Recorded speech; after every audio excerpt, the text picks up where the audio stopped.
ನಾನೊಬ್ಬ ಕನಸುಗಾರ ಅಂತ ಹೇಳೋದು ಸುಳ್ಳಿಲ್ಲ. ಆ ಕನಸುಗಳು ತಕ್ಕಂತೆ ಕೆಲಸ ಮಾಡ್ತಿರೋ ವ್ಯಕ್ತಿ.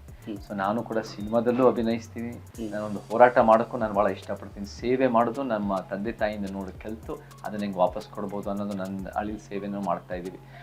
ನಾನು ಒಂದು ಸಮಾಜ ಬಯಸೋ ವ್ಯಕ್ತಿ ಅಂತ ಹೇಳಿದ್ರೆ ಅಷ್ಟಕ್ಕೆ ಸಾಕು. ಒಂದು ಸೋಷಿಯಲ್ ರೆಸ್ಪಾನ್ಸಿಬಿಲಿಟಿ ಬಗ್ಗೆ ಅಂದರೆ ನೀವೇನು ವಾಪಸ್ ಕೊಡೋದ್ರ ಬಗ್ಗೆ ಹೇಳ್ತಾ ಇದ್ದೀರಿ, ಸಾಮಾಜಿಕ ಜವಾಬ್ದಾರಿ ಬಗ್ಗೆ ಇದು ಯಾವ ರೀತಿ ಮಾಡಬೇಕು ಜನಗಳಿಗೆ ಒಂದು ಮಾತು ಹೇಳೋದಾದರೆ ಅಥವಾ ಯಂಗ್ಸ್ಟರ್ಸ್ಗೆ ಒಂದು ಮಾತು ಹೇಳೋದಾದರೆ ಯಾವ ರೀತಿ ನೀವು ಸೋಷಿಯಲ್ ರೆಸ್ಪಾನ್ಸಿಬಿಲಿಟಿ ಅಂದರೆ ಏನು? ಸೋಷಿಯಲ್ ರೆಸ್ಪಾನ್ಸಿಬಿಲಿಟಿನ ಕಾರ್ಯರೂಪಕ್ಕೆ ತರಬೇಕು ಅಂದರೆ 3 ಮುಖ್ಯವಾದ ವಿಚಾರಗಳು ಬರುತ್ತೆ ನನ್ನ ವ್ಯಾಖ್ಯಾನದ ಪ್ರಕಾರ.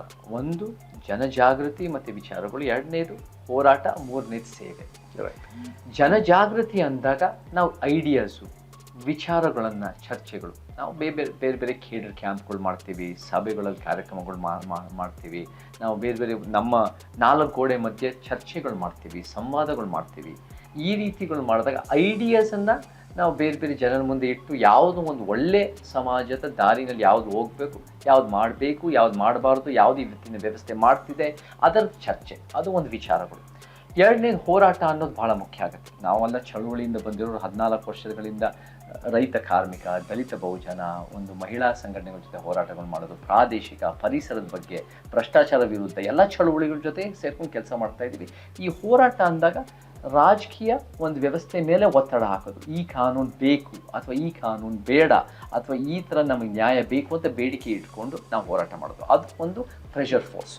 3ನೇದು ನಾವೇಂಗೆ ಮಾಡ್ಬೋದು ಅಂದರೆ ಸೇವೆ ಅಂದಾಗ ನಮ್ಮ ರೀತಿಯಲ್ಲೇ ಸೇವೆಯಿಂದ ಒಂದು ಉತ್ತಮ ಸಮಾಜದ ಪರಿವರ್ತನೆ ಆಗಲ್ಲ. ಬಟ್ ಸೇವೆಯಿಂದ ನಾವು ವೈಯಕ್ತಿಕವಾಗಿ ಹೆಂಗೆ ಬೇರೆಯವ್ರ ಜೀವನನ ನಮ್ಮ ಕೈಲಾದಷ್ಟು ಅಳಿಲ್ ಸೇವೆ, ಇರುವೆ ಸೇವೆ, ಏನೇ ಸೇವೆಯಿಂದನೂ ಒಳ್ಳೇದು ಮಾಡ್ಬೋದು. ಅದು ನಾವೊಂದು ಕೆರೆ ಹೂಳತ್ತದಾಗಿರ್ಬೋದು, ಒಂದು ಗಿಡ ನೆಡೋದಾಗಿರ್ಬೋದು, ನಮಗೆ ಒಂದು ಸರ್ಕಾರಿ ಶಾಲೆಗಳಲ್ಲಿ ಪಾಠ ಹೇಳಿ ಅಲ್ಲಿ ಕೆಲಸ ಮಾಡೋದಾಗಿರ್ಬೋದು. ಕಾಂಚೀರಾಮ್ ಅವರು ಇದನ್ನು ಹೇಳ್ತಾರೆ, ಏನು ಹೇಳ್ತಾರೆ ಕಾಂಚೀರಾಮ್ ಅಂದರೆ 3 T's ಅಂತ ಹೇಳ್ತಾರೆ. Time, talent, treasure. ನಿಮ್ಗೆ ಏನಿದೆಯೋ ಅದನ್ನು ವಾಪಸ್ ಸಮಾಜಕ್ಕೆ ಕೊಡಿ. ಟೈಮ್ ಇದ್ದರೆ ಟೈಮ್ ಕೊಡಿ, ಟ್ಯಾಲೆಂಟ್ ಇದ್ದರೆ ಬೇರೆ ರಂಗಭೂಮಿ ಕಲೆ ಆಗಿಯೂ ಸಹ ಒಂದು ಪಾಠ ಹೇಳೋದಾಗಿರ್ಬೋದು. ಒಂದು ಕಂಪ್ಯೂಟರ್, ಇವಾಗ ನಮ್ಮ ಹುಡುಗರೆಲ್ಲ ಭಾಳ ಒಳ್ಳೆ ಎಡಿಟಿಂಗು, ಬೇರೆ ರೀಲ್ಸ್ ಎಲ್ಲ ಮಾಡೋ ಒಂದು ಟ್ಯಾಲೆಂಟ್ ಇದೆ, ಅದನ್ನು ಉತ್ತಮವಾಗಿ ಮಾಡ್ಬೋದಲ್ಲ ಸಮಾಜಮುಖಿ. ಮತ್ತು ಟ್ರೆಷರಿ, ನೀವು ಭಾಳ ದುಡ್ಡು ಮಾಡ್ಕೊಂಡಿದ್ದೀರ ಅದು ವಾಪಸ್ ಕೊಡಿ. ಸೊ ನಮಗೆ ಟೈಮ್, ಟ್ಯಾಲೆಂಟ್, ಟ್ರೆಷರಿ ಯಾವ ರೀತಿ ಇದೆಯೋ ಅದನ್ನು ವಾಪಸ್ ಕೊಡೋದು. ಮತ್ತು ಈ 3 ಜನಜಾಗೃತಿ, ಹೋರಾಟ, ಸಮಾಜ ಸೇವೆ. ಮತ್ತು ಬಾಬಾ ಸಾಹೇಬ್ರು ಹೇಳ್ತಾರೆ ಅಜಿಟೇಟ್, ಎಜುಕೇಟ್ ಆ್ಯಂಡ್ ಆರ್ಗನೈಸ್ ಅಂತಾರೆ. ಸೊ ಇವೆಲ್ಲ ಈ 3 ಶಿಕ್ಷಣ, ಹೋರಾಟ, ಸಂಘಟನೆ. ಹೌದು, ರೈಟ್. ಸರ್, ಇವಾಗ ನಿಮ್ಮನ್ನು RSS ವಿರೋಧಿ ಅಂತ ಕರೀತಾರೆ. ಸೊ ಇದನ್ನು ನೀವು ಒಪ್ತೀರಾ? ನೋಡಿ, ನಾನು RSS ಒಂದನ್ನೇ ನಮ್ಮ ಸಮಾಜದ ಸಮಸ್ಯೆ ಅಂತ ನಾನು ನೋಡಲ್ಲ. ನಾನು ಬಲಪಂಥಿ, ಮಧ್ಯಪಂಥಿ ಮತ್ತು ಎಡಪಂಥಿಯ ಪೊಲಿಟಿಕಲ್ ಚೌಕಟ್ಟು ವಿರುದ್ಧ ನಮ್ಮದೇ ಆದ ಒಂದು ಅಂಬೇಡ್ಕರ್, ಪೆರಿಯಾರ್, ಕಾಂಚೀರಾಮನ ಸತ್ಯಪಂಥಿ ಅಂತ ನಾನು ವ್ಯಾಖ್ಯಾನಿಸ್ತೀನಿ. ಬಲಪಂಥಿಯವರು RSS, ಹಿಂದುತ್ವ, ಅದು 100 ವರ್ಷದ ಭಾಳ ಶ್ರಮ ಪಟ್ಟಿದ್ದಾರೆ.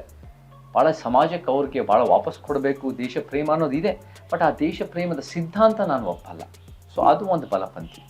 ಎಡಪಂಥಿಯವ್ರಿಗೂ ಒಂದು ಕಾಳಜಿ ಇದೆ. ಅವರು ಕೂಡ ಶ್ರೀಮಂತರು ಬಡವರು ಆಗ್ತಿರೋ ಅನ್ಯಾಯನ, ಒಂದು ಬಂಡವಾಳಶಾಹಿ ವ್ಯವಸ್ಥೆ ಪ್ರಶ್ನೆ ಮಾಡ್ತಾರೆ. ಬಟ್ ಅವರು ಸಮಾಜನ ಸಾಕಷ್ಟು ಅರ್ಥೈಸ್ಕೊಳ್ದೆ ಅದಕ್ಕೆ ಔಷಧಿ ಕೊಡೋಕ್ಕಾಗಲ್ಲ ಅಂತ ನನ್ನ ವಾದ. ಬರೀ ಬಡವ ಶ್ರೀಮಂತರು ಮಾತ್ರ ಇಲ್ಲ, ಇಲ್ಲಿ ಜಾತಿ ಇದೆ, ಭಾಷೆ ಇದೆ, ಪುರುಷ ಪ್ರಧಾನ ವ್ಯವಸ್ಥೆ ಇದೆ, ಸಾಂಸ್ಕೃತಿಕ ವೈವಿಧ್ಯತೆ ಮತ್ತು ಅದ್ರ ತಾರತಮ್ಯಗಳಿದೆ, ಆಧ್ಯಾತ್ಮಿಕವಾದ ಸಮಸ್ಯೆಗಳು ಸಹ ಇದೆ, ತಾರತಮ್ಯಗಳಿದೆ. ಸೊ ಇದೆಲ್ಲ ನಡುವೆ ಅವ್ರು ಅರ್ಥ ಮಾಡ್ಕೊಂಡ್ರೆ ಲೆಫ್ಟು ರೈಟು ಹಿಂಗಾಗುತ್ತೆ. ಮಧ್ಯಪಂಥಿ ಅಂದಾಗ ಅವರು ಒಂದು ಯಥಾಸ್ಥಿತಿ ಕಾಪಾಡೋದು, ಅಧಿಕಾರಕ್ಕೆ ಬರೋದು, ಸ್ವಲ್ಪ ಬಣ್ಣದ ಮಾತಾಡಿಕೊಂಡು ಹೆಂಗೆ ಅವ್ರ ಬೇಳೆ ಬೇಯಿಸ್ಕೋಬೋದು, ಅದು ಮಧ್ಯಪಂಥಿಗಳು, ಅದು ಒಂದು ಯಥಾಸ್ಥಿತಿನೂ ಇದೆ. ನಮಗೆ ಬಲಪಂಥಿ, ಮಧ್ಯಪಂಥಿ, ಎಡಪಂಥಿ 3 ವಿರೋಧ ಮಾಡೋ ಒಂದು ಅಂಬೇಡ್ಕರ್, ಪೆರಿಯಾರ್, ಕಾಂಚೀರಾಮನ ಸತ್ಯಪಂಥಿ ಅಥವಾ ಬಾಬಾ ಸಾಹೇಬರು ಒಂದು ಭಾರತೀಯ ಪಂಥಿ ಅಂತ ಕರೀತಾರೆ. ಸೊ ನಮಗೆ ಸಿಸ್ಟಮು ನಮ್ಮ ಶತ್ರು ಹೊರತು ಒಂದೇ ಪಕ್ಷ ಅಲ್ಲ.